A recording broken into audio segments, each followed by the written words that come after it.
Muy bien, bueno, pues vamos a ver qué es lo que está pasando con los mercados. Hoy, bueno, es la primera jornada del año. Para ser la primera, la verdad es que no está siendo especialmente buena. Vamos, nos hemos llevado la primera bofetada en la frente según hemos llegado.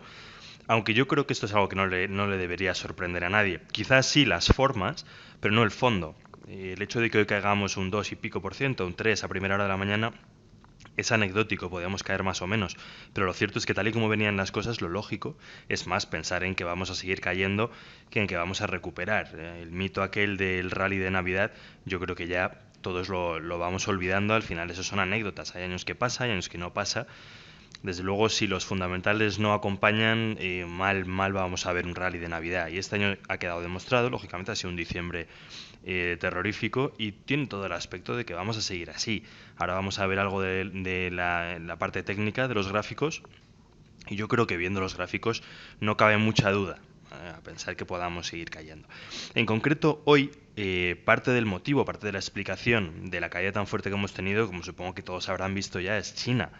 China está siendo el director de orquesta de los mercados. Eso lo sabemos, ¿verdad? Ya pasó en agosto, el tremendo batacazo que se pegaron todos los mercados a raíz pues de que se especulaba, lleva mucho tiempo especulando con que China ya no es lo que era, ya no va a seguir creciendo por encima del 7%, mucho menos a doble dígito. Y esto es obvio.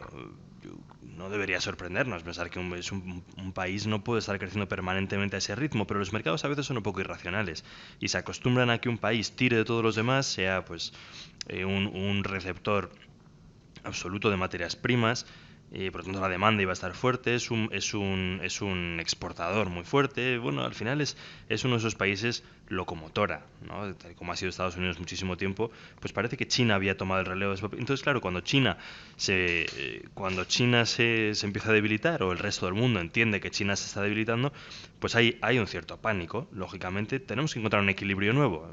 No es que el mundo se vaya a ir a pique, ni muchísimo menos, ni los mercados, pero hay que encontrar un equilibrio nuevo, porque los mercados se habían acostumbrado a un patrón de oferta y demanda, a unos flujos de capital de un país, de unos países a otros, un crecimiento concreto y todo muy cimentado en concreto en China. Entonces, va a haber un mejunje, esto es como meterlo todo en la batidora y cuando pare la batidora, pues eso acabará de un color o de otro y encontraremos un equilibrio distinto, ¿vale? Pero lo cierto es que es verdad que es un tema que asusta porque dependíamos mucho de China, estábamos muy acostumbrados a que China tirase de todos los demás, como pasó con Estados Unidos un montón de años antes, y ahora pues ya no tenemos ese soporte, digamos, ese suelo debajo. Bueno, pues veremos a ver qué pasa. China ayer cayó pues un 7% y ¿por qué no lo dejaron caer más? El regulador de los mercados en China, pues la CNMV, por decirlo de alguna forma en China, el día uno en concreto, probablemente porque algo se olían, el día uno instauró una nueva norma que decía que un índice de referencia, un indicador de referencia, podía caer como máximo un porcentaje determinado antes de cerrar los mercados. Bueno, pues ese indicador de referencia fue el CSI 300, que aglutina las 300 empresas pues, más potentes, según los criterios que ellos decidan, de los índices tanto de Shanghái como de Shenzhen. Vale, bueno, pues este índice, el CSI 300, ayer alcanzó este 7% de caída máxima, con lo cual, bueno, pues recién puesta la norma ya entró en acción y cortar los mercados, vaya, los cerraron, ¿no? Es una de estas situaciones en las que uno se plantea hasta dónde podría haber llegado si no hubiesen cerrado el mercado. Seguro que bastante más abajo y lo veremos mañana, porque claro, mañana tendrán que volver a abrir bueno, esta noche, esta madrugada volverán a abrir los mercados asiáticos. Veremos mañana a ver qué pasa, pero desde luego el aspecto no es muy halagüeño, ¿vale? Esto no se sabe si como origen o como consecuencia, pero seguro que algo ha tenido que ver la publicación del PMI, del PMI de manufacturero, el Caixin, que ha tenido un resultado pues mediocre en el mejor de los casos. Tengo aquí el número, a ver si no me acuerdo exactamente, un 48,2 ha salido, se esperaba un 49, el 49 ya sería malo, entre comillas, porque todo lo que esté por debajo de 50 ya sabemos que por consenso pues se estima que es zona de contracción económica. Pero siempre que se cumplan las expectativas, ya sabemos cómo funciona esto de los datos. A veces parecemos un poco tontos, ¿no? Y si sale el dato malísimo, pero era lo que se esperaba, bueno, pues todo el mundo se queda tranquilo. Lo cierto es que si se esperaba un dato malo y ha salido peor todavía de lo que se esperaba, pues la cosa tiene muy mal aspecto, ¿no? Y efectivamente, el índice manufacturero de China está debilitándose muy fuerte. Si miramos un gráfico incluso del GDP, del Producto Interior Bruto de China, que quedó muy atrás aquella época de los dobles dígitos. Incluso queda muy atrás aquella época en la que parecía que se iba a estancar en un 7%. Ahora, gracias si acaba el año que viene en un 3, un 4%, ¿vale? Está cayendo muy fuerte. Entonces, bueno, eso es algo con lo que tenemos que vivir y tenemos que ver cómo afecta al resto de los mercados y cómo se va dibujando el panorama. El yuan, como era previsible, se ha depreciado de forma muy intensa, tanto contra el dólar como más aún contra el euro, porque el euro poco a poco se está estableciendo, o bueno, poco a poco no, yo diría que es algo más coyuntural, es algo un poco puntual, como un activo refugio. Se está apreciando frente al dólar, últimamente, bueno, encontró su suelo y se está apreciando mucho, el yuan se está apreciando mucho, se está depreciando mucho más frente al euro que frente al dólar, y el oro está subiendo, es otra peculiaridad, el oro parecía que estaba estancándose, incluso cayendo, lógico, porque si el dólar se aprecia tiene una correlación totalmente inversa con el oro, y ahora con el dólar un poco estancándose y el euro subiendo, pues el oro está retomando quizá ese papel como refugio. No sabemos si como refugio o simplemente haciendo honor a esa correlación inversa y sin mucho más significado. Pero lo cierto es que es curioso que ahora en situaciones de tanta tensión, porque la tensión al final es creciente, cada vez hay más hasta que no se aclare todo el tema, pues el euro está subiendo. Eso es algo, yo creo que nos lanza un mensaje, aparte del puro trading que podamos hacer en el oro, que eso es otra cosa, pero el mensaje que nos lanza es que la incertidumbre es creciente. Ya teníamos incertidumbre antes y el oro no subía, pues si ahora con el oro subiendo, la verdad es que la cosa parece que se ha puesto un pelín más complicada, ¿no? Esta complicación no viene solo de China, lógicamente. No tenemos que irnos muy lejos. Aquí mismo en España, sin entrar en discusiones ideológicas, que yo creo que cada uno tiene sus ideas y, bueno, no creo que venga a cuento ahora, sí que es verdad que cualquier incertidumbre política al mercado nunca le sienta bien. Hemos tenido ejemplos para dar y tomar de esto. Cada vez que ha habido, en las últimas elecciones autonómicas ya pasó, en estas, por supuesto, cada vez que hay unas elecciones, primero, eh, favorables quizá a signos políticos no tan liberales con los mercados y por supuesto cuando hay incertidumbre y poca probabilidad inmediata de formar gobierno, pues más aún, pues esto es algo que hace daño a las bolsas, no cabe duda. Entonces esto va a ser otra de las fichas con las que vamos a tener que jugar próximamente y desde luego yo no me plantearía posiciones muy estables hasta que no haya un gobierno estable también, o por lo menos hasta que el camino no se allane un poco. Esta mañana yo leía un artículo de un analista de gran reputación en España y yo supongo que le habrían preguntado, bueno, pues fulanito, escriba usted un artículo sobre los escenarios para el 2016 y básicamente lo que decía es, pues ni idea. Lo decía muy bien, muy adornado, pues una persona que sabe muchísimo, pero si una persona que sabe tanto como él dice, la conclusión del artículo es, oye, pues ni idea, realmente es que la cosa está complicada, ¿vale? Los mercados están complicados. La conclusión a la que llegaba él, yo creo que es una conclusión a la que muchos hemos podido llegar, es que los fundamentales se están complicando, francamente. Es muy difícil. Yo creo que ahora ya no hay nadie, ningún analista político, económico, que sepa decir con seguridad lo que va a pasar con los mercados. Cada día surge una cosa nueva que nos trastoca las teorías que hubiésemos podido hacer el día anterior.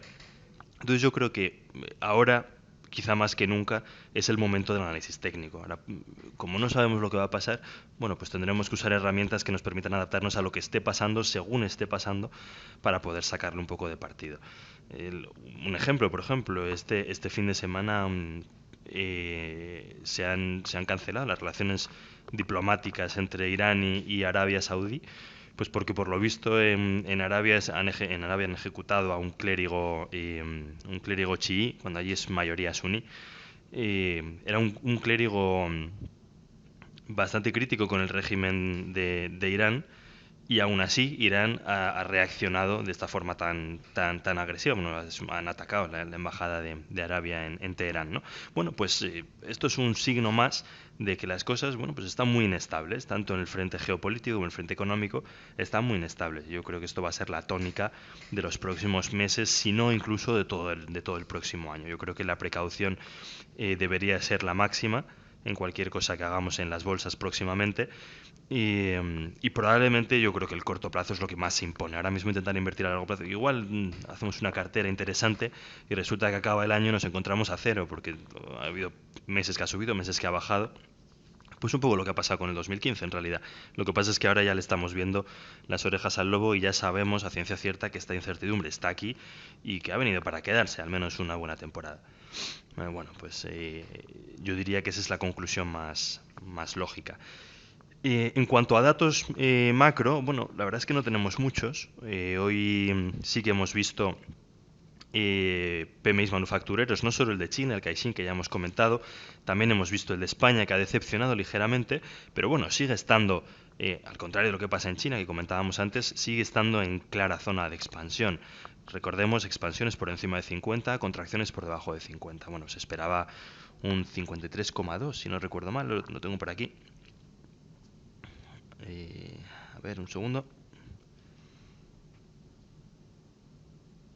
No tengo de España en concreto, pero bueno, se esperaba, creo que un 53,2, ha salido un 53 o algo así, bueno, francamente bien, ligeramente decepcionante, ya sabemos, siempre que sale peor de lo que se esperaba, pues parece que se cae el mundo, pero lo cierto es que es un dato bastante bueno.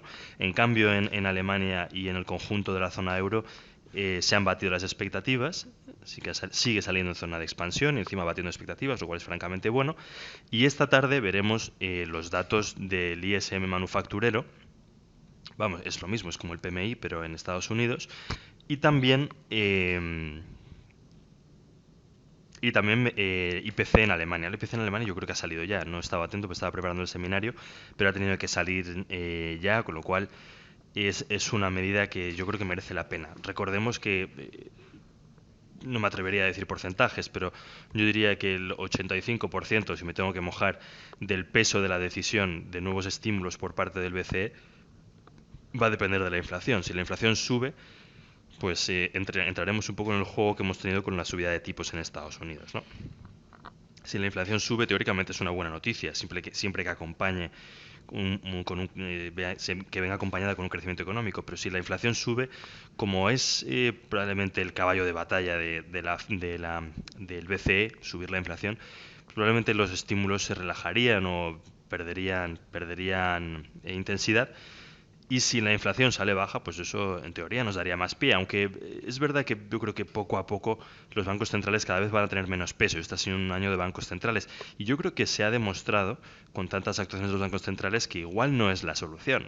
Al final, en Estados Unidos llevaban 8 o 9 años, no sé cuántos, con tipos cero y la economía ha subido. Bueno, ya uno nunca sabe si ha subido porque estaban los tipos cero y había programas de expansión monetaria o si porque, bueno, pues al final la economía tiene que subir. Es una cuestión de confianza. Si la gente tiene confianza y cree que la cosa no va mal, pues consumirán. Si se consume, se produce más. Si se produce más, pues hay más empleo. Si hay más empleo, se incrementa la masa salarial. Si hay más masa salarial, se consume más. Es un ciclo al final. Esto, bueno, es bastante lógico. Entonces, bueno, nunca sabremos muy bien si dependía de los estímulos o no, pero lo cierto es que en Europa estos estímulos no han tenido un resultado tan bueno, también es verdad que lleva mucho menos tiempo, que en Estados Unidos, al menos en este corto plazo. ¿No? Veremos a ver qué pasa, será otra de las cosas que tendremos que vigilar en los próximos meses. ¿Vale? Pero la inflación, que es de donde venía todo esto, es un factor crítico. Yo creo que deberíamos vigilarla. Es importante que tengamos un ojo puesto en las variables macroeconómicas, a pesar de, como digo, que intentar leer la macroeconomía tal y como están las cosas ahora mismo es complicado, porque hay muchísima inestabilidad y cualquier cosa puntual que surja puede destrozar cualquier estrategia. Incluso una cartera, vaya, el que estuviese largo de cualquier índice europeo hoy con esta caída del 3%, más si estamos apalancados, pues bueno, eso nos puede hacer un buen agujero. Con lo cual, tengamos cuidado con las previsiones político-económicas y vigilemos de cerca la gestión del riesgo, que yo creo que va a ser uno de los aspectos críticos para este año. ¿Vale? Vamos a echar una ojeada rápida a los gráficos para ver qué nos dicen. Por lo menos vamos a ver los principales selectivos europeos, y luego si hay alguna pregunta ya me la van comentando.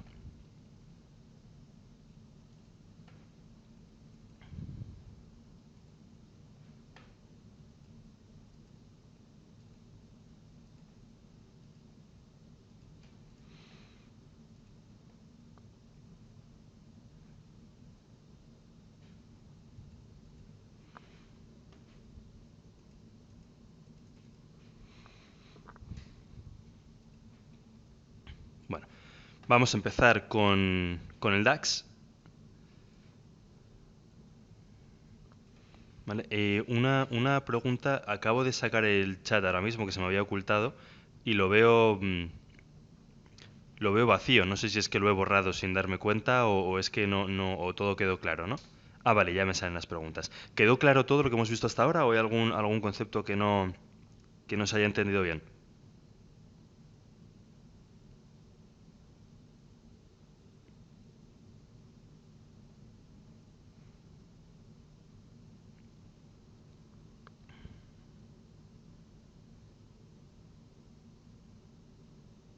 Bueno, voy a ir viendo los gráficos y cualquier cosa me la apuntan ahí en el chat.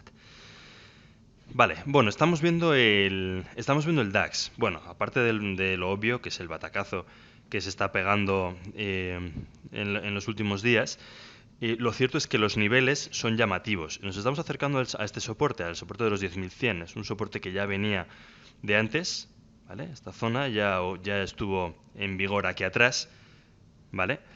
Y ya funcionó aquí también y aquí volvió a tocar y parece que es a donde nos estamos encaminando, con lo cual yo diría que nuestro punto pivote, el punto de referencia, va a ser los 10.100 a corto plazo, ojo, porque tal y como están las cosas no me extrañaría nada que se rompiese bastante rápido. De hecho, si intentamos hacer una estructura de ondas, aquí podríamos ver una corrección, ¿vale? Esto podría ser un impulso, ¿vale? Cortito, aquí tendríamos la corrección. Lo cierto es que la corrección está siendo tan brusca que probablemente nos rompa todo el impulso completo. Esto ha corregido pues entre el 50 y el 61.8, más o menos, ha quedado ahí a medio camino. ¿Vale? Ahí lo tenemos a medio camino, quizá un poco más cerca del 61.8. Si aquí intentásemos establecer una igualdad de ondas correctivas, lo cual tendría bastante sentido, es una estructura muy típica, nos llevaría a otro nivel de FIBA, un 88.6, que no es tan importante, pero ya empieza a estar muy cerca de esta zona de soporte. Esta sería la zona de mínimos del perdón, de los últimos meses, pero en cualquier zona dentro de este rectángulo sería, al final es como la línea media, ¿no? Entonces, bueno, lo hacemos un poco. La ventana de chat impide ver el gráfico. Lo cierto es que no sé cómo se arregla eso. A ver, un segundo.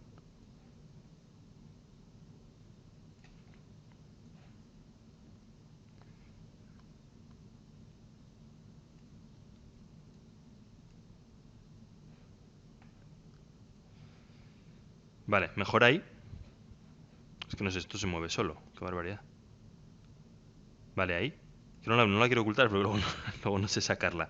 Ahí bien, ¿no? Vale, la he quitado un poco, la he puesto abajo. Vale. Perdón por la torpeza, pero es que no manejo este programa y luego antes me ha costado, Dios y ayuda, sacar otra vez la ventana del chat y no querría tener que volver a pelearme. Entonces, bueno, estamos viendo la estructura de igualdad de ondas, nos llevaría a esta zona, que sería una zona bastante clara de soporte, no el soporte, no el mínimo, pero sí la zona de soporte en cualquier caso, ¿vale?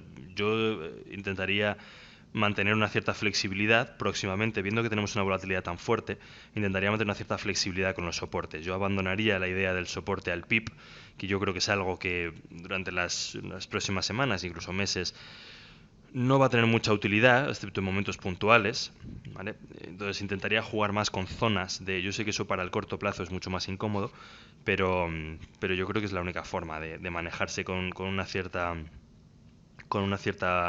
seriedad en esto, porque si empezamos a mirar el PIB, este es el soporte, nos van a ventilar los soportes con muchísima frecuencia. Entonces yo creo que hay que ser un poquito flexibles, ¿no? Entonces, bueno, nos podría llevar aquí, ¿vale? No sería descabellada una vez aquí, podríamos perfectamente ir aquí y quién sabe si no podríamos seguir bajando. A fin de cuentas, bueno, aquí ha hecho una especie de hombro cabeza a hombro, difícilmente operable porque tenemos la directriz, la neckline en línea descendente, pero al final es un hombro cabeza a hombro que no deja de ser una estructura claramente bajista, ¿no? Si nos vamos a un gráfico un poquito más de largo plazo, vamos a ver que efectivamente no solo esta zona, que habíamos dicho de los 10.000, es el soporte claro, eso ya era bastante obvio, sino este de aquí parece que tiene todo el aspecto de ir a funcionar. Esta zona además nos dejaría, bueno, es una zona que ya hemos visitado anteriormente, es la zona media de todo este rango lateral, ¿vale? Pero lo cierto es que si nos vamos a la estructura completa de ondas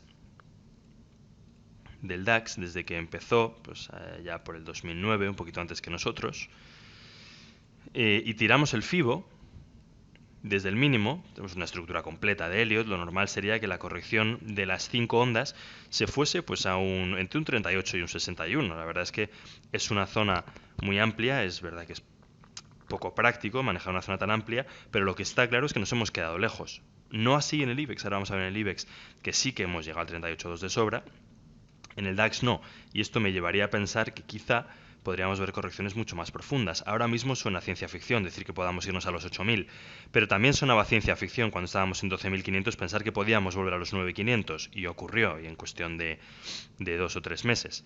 ¿Vale? Entonces, yo creo que es una posibilidad que debemos mantener encima de la mesa, porque en mi opinión no es absolutamente nada descabellado. Una vez más, si asumimos una corrección en ABC, una corrección en zigzag, tendríamos el A, el B y el C, pues podríamos una vez más usar nuestra cómoda igualdad de ondas desde aquí, ¿vale? Y nos acercaría mucho más al 50 que el 38.2, ¿vale? Que además coincidiría con este soporte de aquí, lo cual parece que es una zona que no es descabellado pensar que vayamos a visitar. Yo personalmente sigo manteniendo que todavía podemos ver correcciones más profundas en los índices europeos. ¿De acuerdo? O quizá no, eso la verdad es que lo sabremos con el tiempo. Podría ser que esto fuese la onda 1 y empezase a subir. Si esto finalmente empieza a subir y va rompiendo resistencias poco a poco, pues habrá que cambiar de escenario. Ya sabemos que en el análisis técnico no es una cuestión de hacer la previsión como si tuviésemos la bola de cristal, sino más bien hacer escenarios posibles, ir adaptándonos en función de si se cumplen o no se cumplen los escenarios que vayamos planteando, ¿no? Bueno, yo pienso que un escenario muy probable es que tengamos caídas hasta esta zona, ¿vale? En concreto el DAX es algo que se repite hasta en la sopa, ¿no? Pero el DAX está compuesto por empresas industriales muy exportadoras y de hecho no tengo en la cabeza el número, aunque lo miré hace poco, pero un porcentaje muy alto de las exportaciones alemanas son a China. Y si China está en una situación de declive, estamos teniendo un PMI, un PMI de servicios, un PMI manufacturero en recesión o en contracción y además un PIB decreciente, eso al final debería llevarnos, lo lógico sería que nos llevase a una disminución del consumo, ¿vale? Entonces, eso a Alemania le debería hacer bastante daño. Claro, luego siempre se buscará, ¿no? Aquí nadie es tonto. Y si no pueden exportar a China, ya buscarán a quién le pueden exportar. Pero teóricamente eso debería ser una situación incómoda para el DAX. Y eso podría ser un soporte fundamental para apoyar la tesis de caídas todavía prolongadas, ¿vale? Si nos vamos al IBEX, vamos a manejar el IBEX y el DAX. Yo creo que el resto van un poco a hacer lo mismo, ¿no? Al final hay mucha correlación en Europa, pero el IBEX tiene una situación ligeramente diferente, desde los mínimos, que se alcanzaron mucho más tarde que en el DAX. De hecho, la estructura de impulso ha sido mucho más corta, aunque se cumple, la verdad es que es bastante limpia. Tenemos una estructura en 5 ondas con nuestra corrección. La primera corrección sobrepasó ya el 38.2. Eso es lo que podría hacernos pensar, quizá, que la corrección ya había terminado, no así en el DAX, ¿vale? Y sin embargo, viendo cómo está el panorama en general a nivel global en los mercados y sabiendo que España, por mucho potencial que tenga, porque yo diría que es de los índices que más potencial tiene, aquí parece que romper máximos históricos ha estado de moda y hay muchísimos índices globales han estado rompiendo máximos históricos o acercándose mucho a máximos históricos. El IBEX la verdad es que le falta mucho para acercarse siquiera a máximos históricos, con lo cual es un índice que intuitivamente parece que tiene mucho potencial alcista. Luego estas intuiciones se materializarán o no, Dios dirá, pero lo cierto es que ese potencial está ahí. Y eso probablemente también atraiga inversión extranjera. Yo creo que es un país que todavía tiene mucho recorrido por delante y eso se combina con que ya parece que los medidores, los indicadores están mejorando. Yo creo que eso debería atraer inversión extranjera. Ya la ha estado trayendo todo el año pasado, aunque eso no ha tenido un reflejo claro en la bolsa.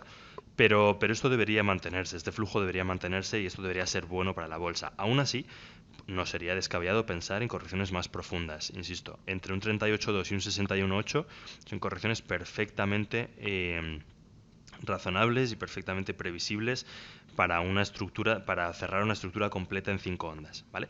Esto significaría que unos 9000 o unos 8000 todavía no los podemos descartar, ¿vale? Una vez más, la igualdad de ondas. La igualdad de ondas es un recurso muy típico, no tiene por qué cumplirse, pero es una forma muy sencilla y muy práctica de tener referencias, ¿vale? Entonces, si lanzásemos eso, veríamos la igualdad de ondas, sí que nos llevaría aquí, a esta zona de soporte barra resistencia, pues la línea media de este rango lateral coincidiría más o menos con el 61.8, ¿vale? La verdad es que sería un escenario bastante delicado, ¿no? Caer hasta aquí. Pero bueno, es algo que no debemos descartar, ¿vale? El panorama está ahí. También es cierto que aquí hay un soporte fundamental. Este soporte es importantísimo.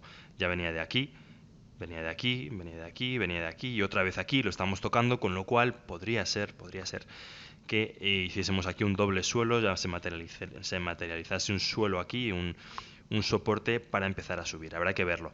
No sería tampoco descabellado pensar que podamos volver a tener una situación de este estilo o de este estilo, ¿vale? Una consolidación muy larga, ¿vale? Hasta que se empiecen a aclarar las cosas, ¿vale? El panorama está muy abierto, puede pasar cualquier cosa.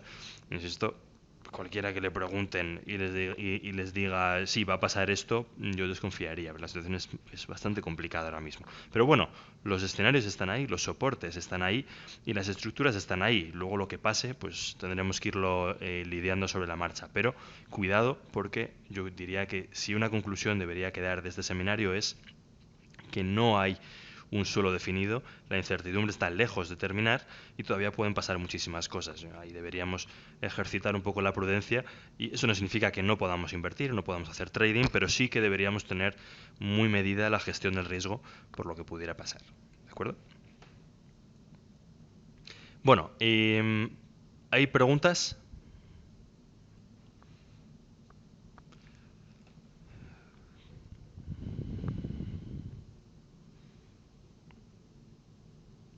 Con esto deberíamos tener una imagen bastante general de la situación, al menos para este principio, los primeros días del año. Pero si hay alguna cosa que no haya quedado clara, me la pueden comentar ahí en el chat.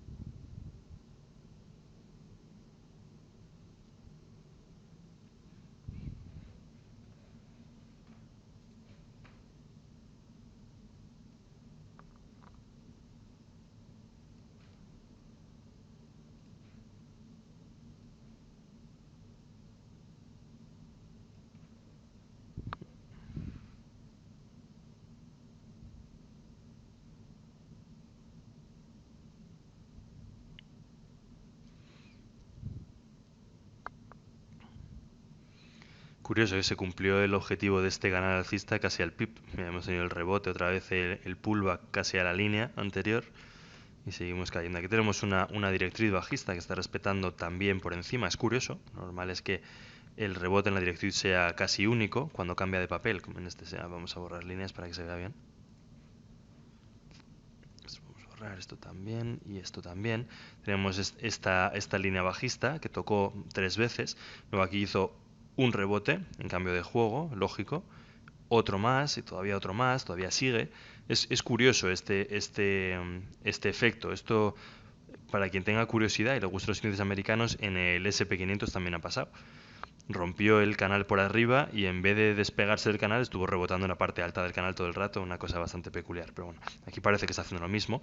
Está aquí un poco, digamos, encastrado entre estas dos líneas divergentes. Vamos a ver qué pasa. Este soporte es importante. Si rompe este soporte, el desplome está asegurado. Si aguanta, quizá ganaría un poco más de peso el escenario lateral o incluso el rebote hasta esta zona de aquí, hasta estas resistencias. ¿Vale? Eso no asegura que vayamos a empezar a subir, pero nos daría un cierto respiro temporal en unas ciertas subidas. ¿Vale? Desde luego, si rompe este soporte con fuerza, ahí yo tendría el gatillo bajista preparado porque el siguiente soporte desde luego está por aquí, está ya en el 61.8, no hay nada por el camino. O sea que estos días van a ser críticos. Vamos a ver cómo juega con este soporte.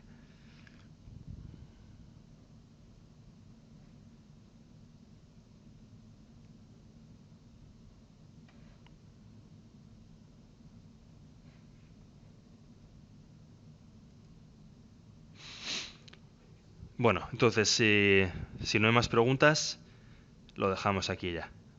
¿Sí?